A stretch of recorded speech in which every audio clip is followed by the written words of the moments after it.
Hi అండి, వెంకీ మల్లేశ్వరి కిచెన్కి స్వాగతం అండి. ఈవేళ మనం చేసుకోబోయే రెసిపీ పప్పు టమాటా చేస్తున్నానండి. దానికి కావాల్సిన ఇంగ్రీడియంట్స్ అన్నీ కూడా చెప్తున్నాను. ఇదిగోండి, కందిపప్పు 150 గ్రాములు తీసుకున్నానండి. శుభ్రంగా అంతా కూడా మొత్తం ఈ పప్పు అంతా కూడా నీట్గా ఎరుకుని ఇదిగోండి బౌల్లో పెట్టుకున్నాను. మెజర్మెంట్ కంటే 150 గ్రాములు అన్నమాట. మీడియం సైజు 3 చిన్న టమాటాలు తీసుకున్నానండి. ఇలా చిన్న ముక్కలుగా కట్ చేసుకున్నాను. పచ్చిమిర్చి పచ్చిమిరకాయలు ఉన్నాయండి, పప్పులో బాగుంటాయని వేసుకున్నాను. ఒక 3 ఇలాగా చీరుకున్నానండి. 1/2 టేబుల్ స్పూన్ పసుపు, కారం 1/2 టేబుల్ స్పూన్ అండి, 1 table spoon salt, 3 table spoon oil అండి. ఇది మెజర్మెంట్లో 20 గ్రాములు అండి. ఆయిల్ కొంచెమే తీసుకున్నానండి, సరిపోతుంది. కొంచెం ఇంగువ తీసుకున్నానండి, 2 చిటికలు ఇంగువ తీసుకున్నాను. కొద్దిగా ఇది ఆప్షనల్ మాత్రమేనండి, మీకు ఇష్టం ప్రకారం వేసుకోండి. నేను చాలా కొన్ని వంటల్లో ఇంగువ వాడుతూ ఉంటానండి, అందువల్ల వేసాను. చింతపండు చిన్న నిమ్మకాయ సైజ్ చింతపండు తీసుకున్నానండి. టమాటాలో ఆల్రెడీ పులుపు ఉంటుంది కదా, చింతపండు ఎందుకని కావాల్సిన వారు వేసుకోండి, లేకపోతే స్కిప్ చేసుకోవచ్చు. ఇది చింతపండు లైట్గా పులుపు అలా వేస్తే బాగుంటుందని టేస్ట్ కోసం వేస్తూ ఉంటానండి నేను. దీన్ని తాలింపు వేసుకోవాలండి. పప్పు టమాటా తయారైన వెంటనే తాలింపు వేసుకోవడానికి ఇదిగోండి కొద్ది కరివేపాకు, 3 గ్రాముల కరివేపాకు తీసుకున్నాను. ఇదిగోండి ఒక 8 వెల్లుల్లిపాయ రేకలు ఎక్కువ తీసుకోండి, టేస్ట్ బాగుంటుంది. ఒక 6 ఏమో ఎండుమిరపకాయలు తీసుకున్నాను, చిన్న ముక్కలుగా కట్ చేసుకోవాలి. ఈ వెల్లుల్లిపాయలు చిన్నగా కొట్టుకోవాలండి, కొంచెం మెత్తగా చేస్తాను ఇప్పుడు. అవి పేలుతాయండి ఆయిల్లో. గార్నిష్ కొంచెం కొత్తిమీర, 1/2 టేబుల్ స్పూను ఆవాలండి, 1/2 టేబుల్ స్పూన్ జీలకర్ర తీసుకున్నానండి. ఈ తాలింపు వేయాలండి పప్పు ఉడికిన వెంటనే. ఇప్పుడు పప్పు ఎలా ఉడకబెడతాను ఏంటి అది తయారు చేస్తూ మళ్ళీ తర్వాత ఈ తాలింపు వేయడం కూడా ఇప్పుడు వీడియోలో చూపిస్తానండి. పదండి పప్పు ఉడకబెడదాం. ఇవ్వండి, స్టవ్ ఆన్ చేసి చిన్న కడాయి పెట్టుకున్నానండి. ఇవ్వండి, 1/2 టేబుల్ స్పూన్ నెయ్యి వేస్తున్నాను. నెయ్యి బదులు ఆయిల్ కూడా తీసుకొచ్చండి. పప్పు లైట్గా వేయిందామండి, అందువల్ల ఇలా చేస్తున్నాను. ఇదిగోండి నెయ్యి కరిగింది. ఇదిగోండి పప్పు వేస్తున్నాను, దూరగా వేయిందామండి. ఇలా చేసుకుంటే చాలా బాగుంటుందండి, టైం బట్టి చూసుకోండి. ముందు కూడా వేయించి ఉంచుకోవచ్చండి, ముందు రోజు కూడా వేయించి మనం ఇలాగా పక్కన పెట్టేసి ఉంచుకోవచ్చు. అంటే టైం కుదరట్లేదు కదండి, ఆఫీసులకి పిల్లలు స్కూల్కి అవి వెళ్ళిపోతున్నారు కదా, మీకు అనుకూలం బట్టి చూసుకోండి. ఇదిగోండి దగ్గరే ఉండి ఇలా వేపుకొని చూసారా, ఇదిగోండి లైట్ దూరగా వచ్చింది. పెద్ద వేపక్కర్లొద్దండి, టేస్ట్ కోసం ఇలా చేయాలండి. ఇదిగోండి కట్టేస్తున్నాను, స్టవ్ ఆఫ్ చేస్తున్నాను. ఇప్పుడు దీన్ని ఒక బౌల్లో వేసుకుని ఇలాగ ఒక బౌల్లో వేసుకోండి. చల్లారనిద్దామండి. చల్లారిన తర్వాత ఒక టైం ఉన్నవారు 10 నిమిషాలు నానబెట్టుకోండి, పప్పు పెద్దలు అవుతాయి, బాగుంటుంది. లేదంటారా వెంటనే చేసేసుకోవచ్చు. ఇదిగోండి వాటర్ పోద్దాం ఇప్పుడు. వాటర్ పోసాను, టైం ఉంటే 10 నిమిషాలు నానబెట్టుకోవచ్చు, లేకపోతే వెంబడే మనం కుక్కర్లో వేస్తున్నానండి. ఇప్పుడు పప్పు చూసారా అలా దోరగా వేయించుకోవాలి. ఎంత స్మెల్ వస్తుంది, బాగుందండి, కమ్మట వాసన వస్తుంది.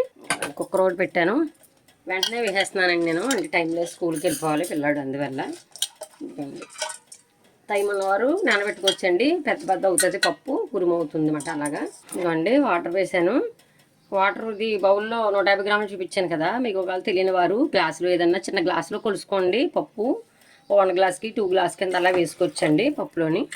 ఇదిగోండి ఒక గ్లాసున్నర వేసానండి వాటరు. ఆల్రెడీ ఇప్పుడు టమాటా అన్నీ కూడా పెట్టేస్తాం కదా ఒకేసారి. ఇదిగోండి టమాటా కూడా వేసేస్తాను, దీంట్లో వాటర్ వేసాను.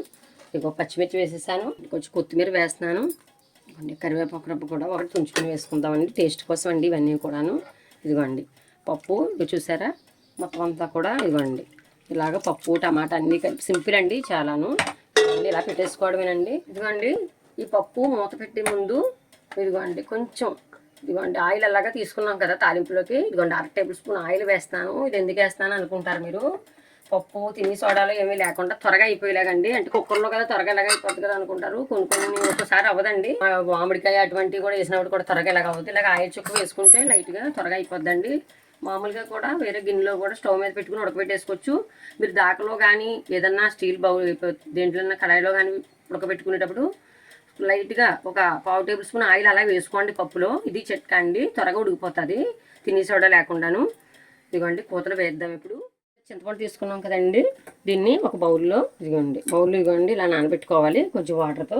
ఇదిగోండి ఈ ఎల్లిపాయలని ఒకటి తీసుకొని ఇలాగా మెత్తగా చెదగొట్టుకోండి, పేలుతాయండి లేకపోతేను, అందువల్ల మీకు అన్నీ కూడా చూపిస్తున్నాను.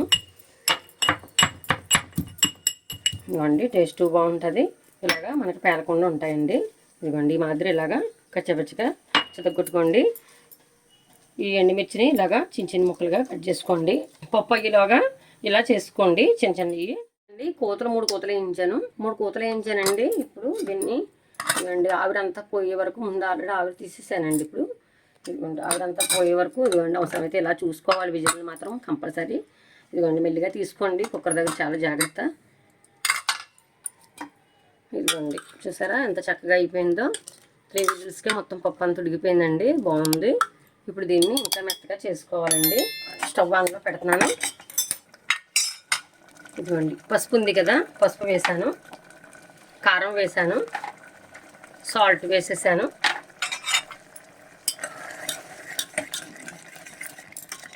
పప్పు ఇదిగోండి చక్కగా ఉంది కదా, కాలితే మనం కొంచెం వాటర్ వేసుకోవచ్చండి మన ఇంట్లో వాళ్ళని బట్టి.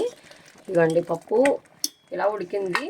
మళ్ళీ కూడా ఇదిగోండి చింతపండు ఉంది కదండి, చింతపండుని కూడా పులుసు వేసేసుకుందాం. అప్పుడు చూపిస్తాను మళ్ళీ.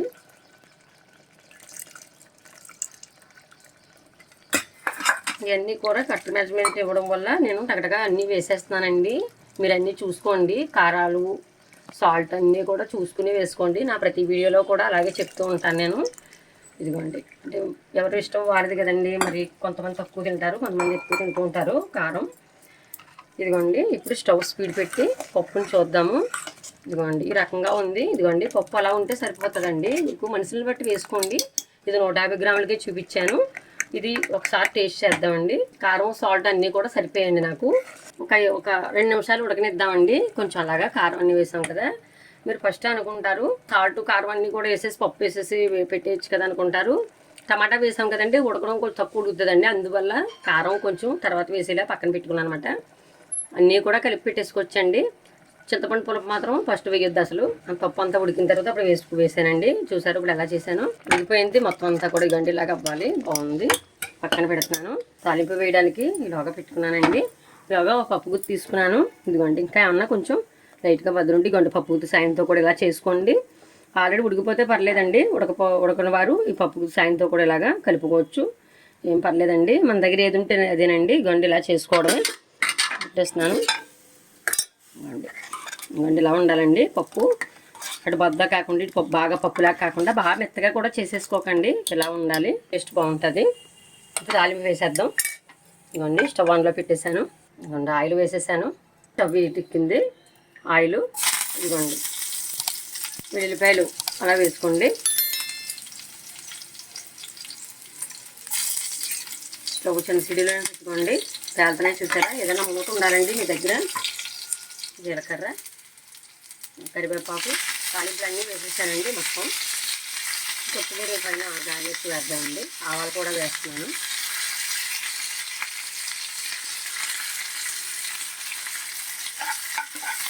దోరగా వేయించుకోండి.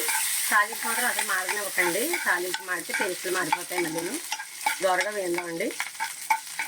చాలా సింపుల్ అండి పప్పు. ఇవ్వండి వెల్లిపాయలు కొంచెం ఎక్కువ వేసానండి. మనకు మంచిదండి. చాలా రక్తశుద్ధి అవుతుంది. బాగుంటుంది. ఆరోగ్యానికి బాగుంటుంది. టేస్ట్ చాలా బాగుంటుంది. పప్పులో వేసుకుంటే అలా తినేయచ్చు. ఇవ్వండి దోరగా వేగిందండి. ఇలా దోరగా వేయించుకోవాలండి. ఇది దోరగా వేగిన తర్వాత ఇదిగోండి చిటికెడు ఇంగువ ఉంది కదండి, 2 చిటికెలు ఇంగువ. ఇది కొంచెం తాలింపులో వేసాను. ఇలా తాలింపులో వేసుకోవాలండి. లాస్ట్లో ఫస్ట్ వేయడం కాదు. అంతా కూడా 2 నిమిషం ఇలా వేపాం కదా. ఇప్పుడు స్టవ్ కట్టేస్తున్నానండి. స్టవ్ కట్టేసి ఇదిగోండి పప్పులో వేసేసుకోండి. ఇలాగా వేడిగా ఉండగానే వేయండి. టేస్ట్ బాగుంటుంది. ఇదిగోండి కొత్తిమీర తీసుకున్నాం కదా, ఇది కూడా ఇప్పుడు వేసాను. ఇదిగోండి ఇలా కలుపుకోవడమే వేడి మీద.